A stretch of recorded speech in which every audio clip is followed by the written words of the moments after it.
اللهم صل وسلم وبارك عليك يا حبيبي يا رسول الله. يا مساء الفل والورد والياسمين على أحلى إخوات في الدنيا.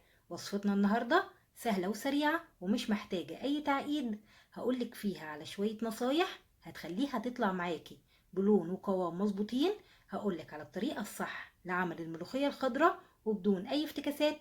بس قبل ما أبدأ ما تنسيش يا ست الكل بالله عليكي تحط اللايك علشان هو اللي بيرفع معايا الفيديو، واشتراك ومتابعة لو لأول مرة بتشوفي قناتي، فضلا وليس أمرا.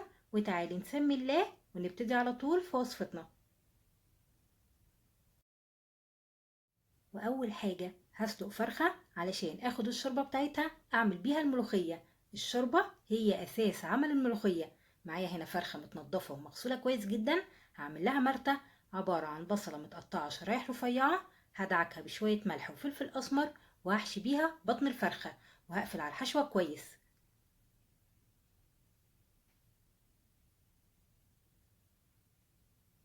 وفي حلة على النار فيها مية بتغلي هضيف فيها مطيبات عبارة عن بصلة، طماطمية، جزرة، ورق لورا، وحبهان، وفلفل أسمر.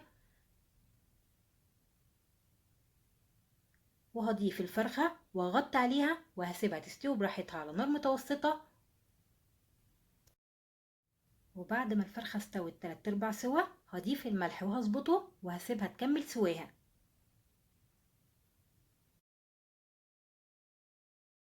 وهعمل رز أبيض جنب الملوخية في حلة على النار فيها شوية زيت ومعلقة صغيرة سمنة بلدي. هشوح كوباية كبيرة من الرز المغسول والمنقوع لمدة ربع ساعة ومتصفي. هشوحه كويس في المادة الدهنية مع معلقة صغيرة من الملح. وهضيف المية المغلية وهغطي عليه وهسيبه على نار عالية لحد لما يشرب المية، وبعدين ههدي النار وهسيبه يستوي براحته على نار هادية. وتعالوا نرجع تاني للملوخية. بعد ما الفرخة استوت اخدت كوبايتين من الشوربة. كمية الشوربة ما تكونش كتير. لو الملوخية طلعت تقيلة شوية سهل ان احنا نخففها بشوية شوربة سخنة او مية سخنة. اما لو طلعت خفيفة صعب اننا نتحكم في القوام بتاعها. فكوبايتين الشوربة على كيس الملوخية حلوة قوي. هضيف حبة طماطم مبشورة وكيس مرق الدجاج ونص معلقة صغيرة من السكر. هي دي هتديها تسكيرة حلوة وكمان هتخلي لون الملوخية حلوة قوي. ومعلقة صغيرة ثوم مفروم ونص معلقة صغيرة كزبرة ناشفة. وهقلب وهضيف كيس الملوخية وهقلب بالمضرب السلك بالشكل ده. وتعالي اقولك على شوية تريكات هتخلي الملوخية معاكي في منتهى الجمال. لازم نفك الملوخية الاول قبل ما نضيفها على الشوربة، ولازم الشوربة تكون بتغلي. واهم تريكاية في عمل الملوخية تاخد غلوة واحدة بس ونرفعها من على النار. ما تسيبهاش تغلي كتير علشان ما تفصلش منك. واول ما يظهر ريم على وش الملوخية لازم تشيليه، واستحالة نغطي عليها علشان ما تسقطش مننا. وتعالوا نعمل احلى حاجة في الملوخية وهي الطشة. في طاسة على النار فيها معلقة كبيرة سمنة بلدي. هشوح معلقة صغيرة توم مفروم. كمية التوم تقدري تتحكمي فيها، بتحبي التوم كتير او قليل زي ما انت عايزة. اول ما تاخد لون خفيف قوي هضيف معلقة صغيرة كزبرة ناشفة. واول ما ريحة الكزبرة تظهر هطش بيها الملوخية على طول.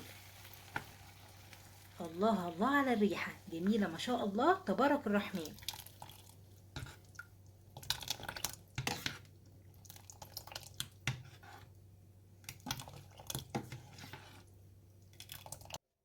وتعالوا نقدم الملوخية مع بعض وشوفوا لي اللون والقوام. ملوخية خضرة وطعمها في منتهى الجمال وريحتها خطيرة ما شاء الله، ما فيهاش ولا غلطة. قدمت معاها الرز الأبيض وحمرت الفرخة وحمرت بتنجان في الفرن. أحلى أكلة ممكن تعمليها ومش بتاخد وقت خالص. هي دي الملوخية الصح وبدون أي افتكاسات.